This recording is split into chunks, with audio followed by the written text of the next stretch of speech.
এটা খুব মারাত্মক। রাসূল বলছেন যে হিংসা করে, মানে আপনি জাস্ট হিংসা করছেন, তাহলে আপনার আমল নামার যে নেকিগুলো আছে এগুলো পুড়ে যাবে। নাউজুবিল্লাহ। রাসূল বলেছেন যে হিংসা করে, হিংসা তার নেক আমলগুলোকে খেয়ে ফেলে, ঠিক যেমন করে আগুন কাঠকে খেয়ে ফেলে, ঠিক এইভাবে নেক আমলকে হিংসা খেয়ে ফেলে। সো আমরা হিংসা থেকে দূরে থাকবো। হিংসা আর ঈর্ষা কিন্তু এক জিনিস নয়। হিংসা হচ্ছে যে তোকে আল্লাহ যা দিয়েছে সেটা ধ্বংস হয়ে যায়, খারাপ নেগেটিভ জিনিস চিন্তা করা। আর ঈর্ষা হচ্ছে যে আমিও যদি ওই লোকটার মতো আল্লাহর পথে দান করতে পারতাম, আমিও যদি ওই লোকটার মতো আল্লাহর পথে মানুষকে দাওয়াত দিতে পারতাম বা ভালো কিছু বলতে পারতাম, আমি কোরআনে জ্ঞান পাইতাম, এগুলো ঈর্ষা জায়েজ।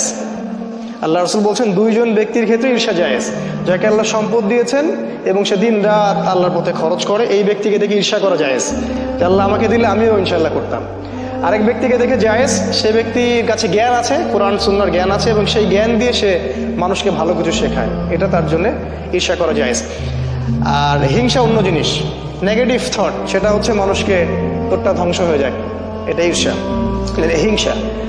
আরেকটা হলো হিংসুক, এটা থেকে খুব সাবধান। আপনি হয়তো ঈর্ষা করছেন না, কিন্তু ঈর্ষার শিকার হতে পারেন। আপনি হিংসা করছেন না, কিন্তু হিংসার শিকার হতে পারেন।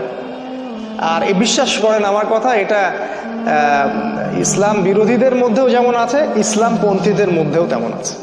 হিংসার ছড়াছড়ি, ভিতর থেকে সবাইকে নিজের ভাই বলে বিশ্বাসই করতে পারতেছে না কেউ। হিংসা আছে, এটা আপনি তো দেখতে পাচ্ছেন না। তো এটা থেকে প্রোটেকশন কি করবেন, কি পদ্ধতিতে আপনি এটা থেকে প্রোটেকশন করবেন? যাদের নাই তো আলহামদুলিল্লাহ, তাদের তো কলবুন সালিম, তার হৃদয় তো অনেক প্রশান্ত।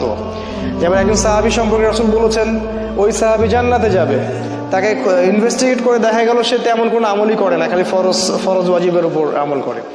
তিনি তাকে ডাকলেন যে তুমি কি এমন আমল করো? আরেকজন সাহাবী তাকে জিজ্ঞেস করলেন তুমি কি এমন আমল করো? রাসূল বলেছেন তুমি জান্নাতে যাবে। তিনি বলেছেন যে আমি আসলে ভাই এত তো আমল করি না, যা ফরজ ওয়াজিব আপনারা করেন সেটাই করি। আমি রাত্রে যখন ঘুমাই সবাইকে মাফ করে দিয়ে ঘুমাই। তো চাচা যদি এটা এরকম হতে পারে, আলহামদুলিল্লাহ, আল্লাহ পাক তৌফিক দান করুন, সহজ করুন। কিন্তু যদি কেউ আপনার উপরে হিংসা করে, আপনি কি করবেন? আপনি তো বুঝতে পারবেন না। প্রোটেকশন হচ্ছে এই সূরা ফালাক।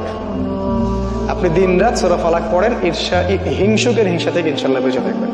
আর লাস্ট যেটা, সেটা হলো ওয়াসওয়াসা। এই ওয়াসওয়াসা যেটা কুমন্ত্রণা, এটা একটা রোগ। ডক্টররা অনেক নাম দিয়েছে, কোরআন বলে